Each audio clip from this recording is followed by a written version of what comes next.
तो आज हम बात करेंगे एक एफएमजीजी सेक्टर से फूड के स्टॉक के ऊपर। वो अकेला फूड के साथ ही नहीं, काफ़ी सारे सेक्टर्स में ऑयल एंड काफ़ी सारे सेक्टर्स में कंपनी काम करती है। तो चलते हैं उसके शेयर प्राइस के ऊपर, चार्ट पैटर्न के ऊपर। तो उस बार कंपनी को हम डिटेल में एनालाइज करेंगे। तो ये हम आगे कंपनी के चार्ट के ऊपर। तो एक बार चार्ट पैटर्न कंपनी का देख लेते हैं। आज का दिन का जो चार्ट पैटर्न था वो स्टेबल ही था एकदम। तो 5 दिन का देख लेते हैं। 5 दिन का जो चार्ट पैटर्न है वो गिरावट में है, तकरीबन 1% की गिरावट भी नहीं है। तो चलते हैं एक महीने के चार्ट पैटर्न पे, तो जो कि तकरीबन 2% के ऊपर का रिटर्न दे रहा है। और थोड़ा डाउन से देखा जाए तो वो 5 से 5.5% का रिटर्न दे रहा है। 6 महीने का चार्ट पैटर्न नेगेटिव में ऑब्वियसली। तो लॉकडाउन के बाद देख लेंगे, जब लॉकडाउन था तब से कंपनी ने कितना रिटर्न दिया। तो तब से लेकर अब तक कंपनी ने तकरीबन 22% का 91 पॉइंट्स का कंपनी ऑलरेडी रिटर्न दे चुके हैं कुछ 5 से 6 महीनों के अंदर। और एक बार मैक्स का चार्ट पैटर्न कंपनी का चेक कर लेंगे हम। तो जो मैक्स का चार्ट पैटर्न है कंपनी का, एकदम काफ़ी सही चार्ट पैटर्न है इस कंपनी का। एकदम ऊपर को जाता हुआ डायरेक्टली ऊपर का चार्ट पैटर्न है, बीच में हल्का सा डाउनफॉल है इस साइड को। तो बस चार्ट काफ़ी कंपनी का लॉन्ग टर्म का चार्ट पैटर्न हमें देखना चाहिए, जो कि काफ़ी फैंटेस्टिक देखने को मिल रहा है। तो ये कंपनी 1990 में आई थी और 13 रुपये से कंपनी स्टार्ट हुई थी। और कई बार कंपनी बोनस भी दे चुकी है। तो बोनस देने के बाद ऑब्वियसली जो कंपनी होती है वो मल्टी बैगर बन जाती है। जिन्होंने हज़ारों भी लगाए होते हैं उनको लाखों में रिटर्न मिल चुके होते हैं। तो देखो इस कंपनी का भी चार्ट देख रहा है हमें 6000% के करीब, 6500% के करीब कंपनी ने रिटर्न दे चुकी है ऑलरेडी। तो ये था इसका chart pattern. Market cap company का देख लेते हैं, एक बार चेक कर लेते हैं। तो मार्केट कैप कंपनी का है 869 बिलियन का। पीई कंपनी का 61 का है। डिविडेंड यील्ड कंपनी की 0.61 की है। और हाई और लो कंपनी का हाई 500 का है। और जो लो कंपनी का 386 का कंपनी का लो है यहाँ पे। तो ये था कंपनी का चार्ट पैटर्न, जो कि हमने देखा काफ़ी अच्छे हज़ारों में कंपनी रिटर्न दे चुकी है। बस एक कंडीशन है इस कंपनी को, जितनी देर रख सकते हो रख, इसको पोर्टफोलियो में रखो। और ये कंपनी काफ़ी अच्छे रिटर्न दे के जाने वाली है, क्योंकि बोनस और डिविडेंड वगैरह कंपनी रेगुलर देती है, जो कि अच्छी बात है। अब चलते हैं कि भाई कंपनी की सेल्स के ऊपर, उसके बाद देखेंगे बैलेंस शीट कंपनी की।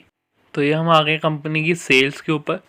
तो सेल्स कंपनी काफ़ी अच्छे अमाउंट से बढ़ती है बीच में, पर मार्च में आगे पहले 2300 की कंपनी की सेल थी दिसंबर के अंदर 2019 में।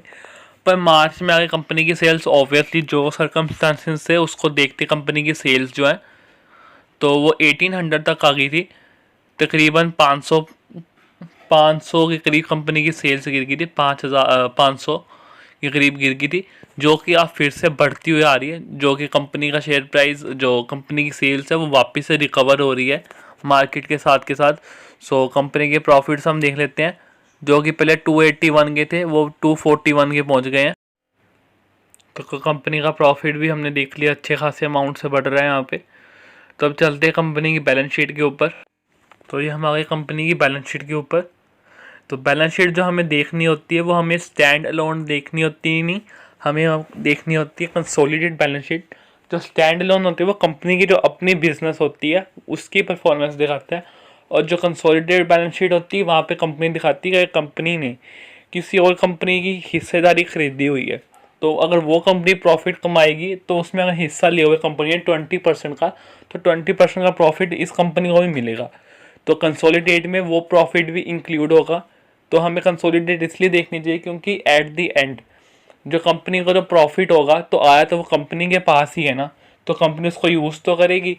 तो हमें इसलिए कंसोलिडेटेड प्रॉफिट और लॉस देखना चाहिए, क्योंकि उसको मिला के कंपनी की बैलेंस शीट पे इफेक्ट सही से पड़ता है। उसकी जो शेयर प्राइस होती है हम उसकी एग्जैक्ट और सही वैल्यू निकाल पाते हैं। तो ऑलवेज प्रेफर करें कि कंसोलिडेट बैलेंस शीट देखें, ना कि स्टैंड अलोन। तो अब चलते हैं आगे डेट के ऊपर। हम कंपनी के रिजर्व के ऊपर पहले कंपनी हम देख लेते हैं ये। तो 5000 की कंपनी के ऊपर रिजर्व है, फिर 5400 के हो गए, कुछ 100 से गिर गए थे। उसके बाद कंपनी के जो रिजर्व हैं वापस से काफ़ी अच्छे अमाउंट 1000 ये ऊपर 1000 करोड़ के ऊपर पहुंच गए, क्योंकि ये कंपनी अच्छी खासी है, तो जितना भी अमाउंट होगा वो करोड़ में होगा ऑब्वियसली। तो 6000 करोड़ की 6400 करोड़ की कंपनी के पास ऑलरेडी रिजर्व है। तो जितने कंपनी के पास रिजर्व होते हैं तो उतने ही उतने ही चांसेस होते हैं कि ये कंपनी बोनस या स्टॉक स्प्लिट अपने शेयर होल्डर्स को दे। तो अब आगे कंपनी के ऊपर डेट के ऊपर, तो कंपनी का जो डेट है पहले 800 का था, फिर 500 का हो गया, अब 400 का हो गया। तो डेट कंपनी का लगातार गिरते हुए है, जो कि बहुत अच्छी बात है। तो अब चलते हैं हम आगे अपनी कंपनी की बैंक बैलेंस या करंट एसेट्स देख लेते हैं। कंपनी के करंट एसेट्स हैं वो भी काफ़ी सही अमाउंट से बढ़ते हुए हैं। तो पहले 2200 के थे, फिर 2400 के, अब 3000 के हो गए।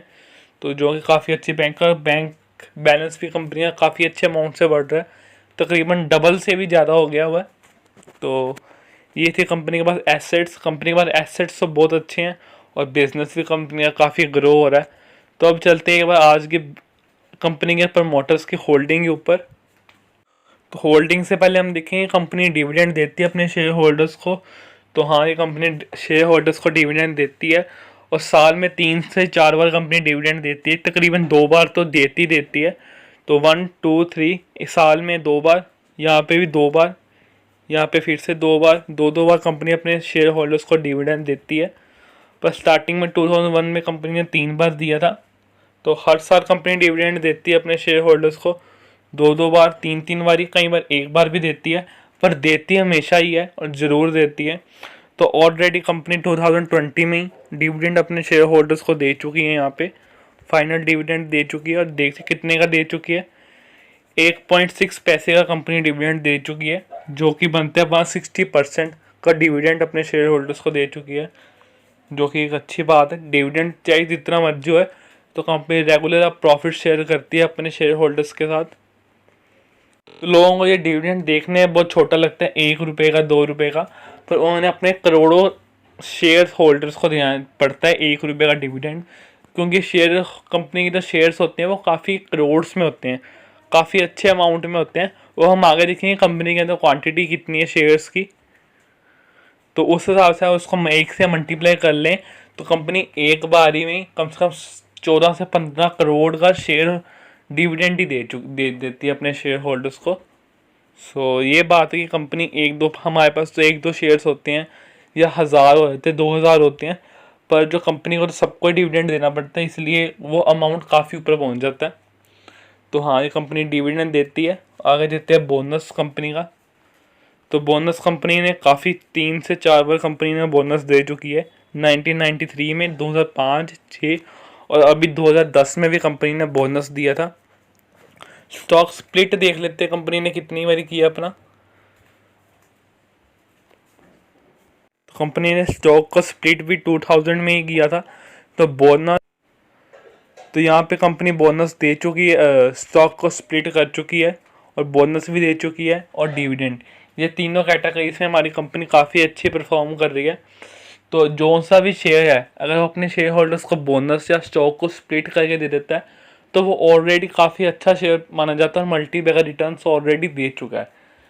तो जिन लोगों ने भी शेयर को 2000 के टाइम पे होल्ड किया था, तो उन्हें अभी 10 शेयर भी खरीद देते इस कंपनी के, तो उसकी जो वैल्यू होती है अब लैक्स या करोड़ में होती।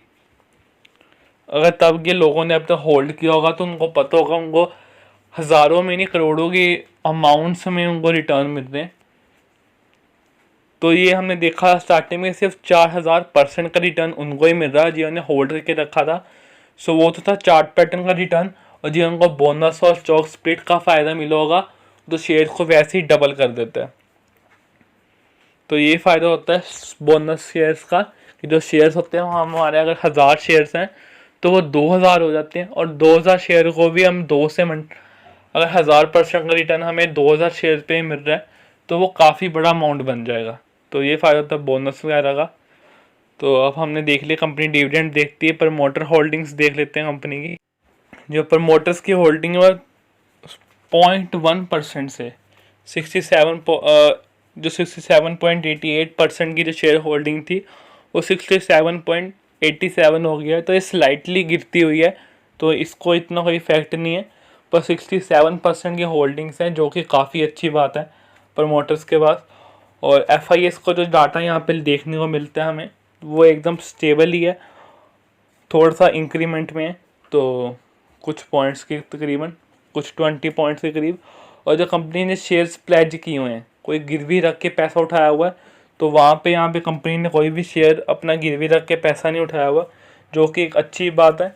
तो यहाँ पे भी ठीक है कंपनी, यहाँ पे भी, और यहाँ पे भी बढ़ते हुए हैं। DAS का डाटा थोड़ा गिरता हुआ है। इंश्योरेंस कंपनीज ने भी अपने जो होल्डिंग है इस कंपनी में बढ़ा रही है, और म्यूचुअल फंड्स की भी बढ़ रही है। तो ये चीज़ें अच्छी है इस कंपनी में। तो प्रमोटर होल्डिंग हमने देख ली है, इस कंपनी की होल्डिंग्स काफ़ी अच्छी हैं। तो अब चलते हैं एक बार कंपनी के आगे बिजनेस के ऊपर, NSE की ऑफिशियल वेबसाइट के ऊपर। हम आ गए कंपनी की ऑफिशियल वेबसाइट के ऊपर NSE की। तो यहाँ पे हमने कंपनी का चार्ट पैटर्न खोल दिया, जिसका नाम था डाबर इंडिया लिमिटेड। तो अब कंपनी के हम देख लेते हैं डिलीवरीज कितने लोगों ने उठाई हैं। तो 51% के करीब कंपनी की ने डिलीवरीज उठी हुई हैं, जो कि काफ़ी अच्छी संकेत है हमें देखने को मिलती है कि लोग जो हैं इस कंपनी में बुलिश हैं खरीदने के लिए, इस कंपनी को लॉन्ग टर्म के लिए, क्योंकि कंपनी काफ़ी अच्छी रिटर्न दे के जाती है और बोनस वगैरह भी देती है। तो देखो 9 लाख के करीब जो कंपनी की जो वॉल्यूम्स हैं, जो वो डिलीवरीज बेसिस पे उठाई गई हैं, और करीब 19 लाख के करीब कंपनी की जो वॉल्यूम्स हैं वो ट्रेड हुई हैं मार्केट के अंदर आज। तो होल्डिंग्स के हिसाब से कंपनी काफ़ी अच्छी है, और लोग इसको बुलिश हैं बाय करने के लिए और लॉन्ग टर्म के लिए होल्ड करके रखने के लिए कंपनी में।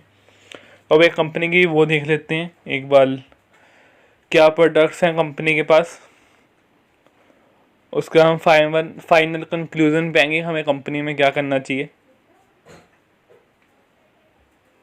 तो कंपनी काफ़ी सारे सेक्टर्स में काम करती है यहाँ पे, ethical, food, home care, oral care, skin care, इन सारे कैटेगरीज में कंपनी काम करती है। तो कंपनी की जो बिज़नेस है काफ़ी डिवर्सीफाई और काफ़ी सारे प्रोडक्ट्स हैं इस कंपनी के। तब देख लेते हैं एक बार नीचे कौन से प्रोडक्ट्स हैं। रियल जूस काफ़ी लोगों को ऑब्वियसली पता होगा, डाबर रेड पेस्ट वगैरह। तो ये सारे कंपनी के, हाजमोला वगैरह। तो ये ब्रांड्स जो हैं, लोग इन प्रोडक्ट्स को काफ़ी अच्छे इनके नाम से ही जानते हैं, हाजमोला वगैरह वगैरह वगैरह, जो ग्लूकोन डी, डाबर हनी। तो ये सारे प्रोडक्ट्स हैं इसके, रियल जूस, हेड ऑयल। तो ये सारे इसके प्रोडक्ट्स हैं, इनकी लिस्ट काफ़ी बड़ी है प्रोडक्ट्स की। तो ये सारे इस कंपनी के प्रोडक्ट्स हैं, जितनी नीचे कर लो ये प्रोडक्ट्स ही इनके सारे हैं। तो कंपनी का बिज़नेस काफ़ी अच्छा है, काफ़ी सारे प्रोडक्ट्स हैं, सेल्स हमने देख लिया बढ़ती हुई है, बैलेंस शीट काफ़ी स्ट्रॉन्ग है, रिटर्न बहुत अच्छे हैं। तो कंपनी वीडियो को बंद करने से पहले हमने कंपनी को सारा एनालाइज कर लिया, और फ्यूचर में इस कंपनी में अगर अभी भी किसी ने बाय करना है लॉन्ग टर्म, पिछला किसी ने बाय किया तो काफ़ी अच्छी बात है, कंपनी को होल्ड करके रखो। अगर किसी ने अभी भी बाय करना है तो कुछ बिना सोचे इस कंपनी को कभी भी बाय कर सकते हो। और बस एक कंडीशन है, अगर अच्छे हज़ारों में रिटर्न कमाने, करोड़ों में, लाखों में कमाने हैं, तो कम से कम 5 से 6 साल के लिए इस कंपनी को होल्ड करो। वो ऑलरेडी काफ़ी अच्छे रिटर्न दे जाएगी, बोनस दे जाएगी और डिविडेंड दे जाएगी। बस एक शर्त है, कंपनी को होल्ड करके रखना है, और रिटर्न हमें बड़े आराम से इस कंपनी में मिलने वाले हैं। So thank you for watching this video, good bye.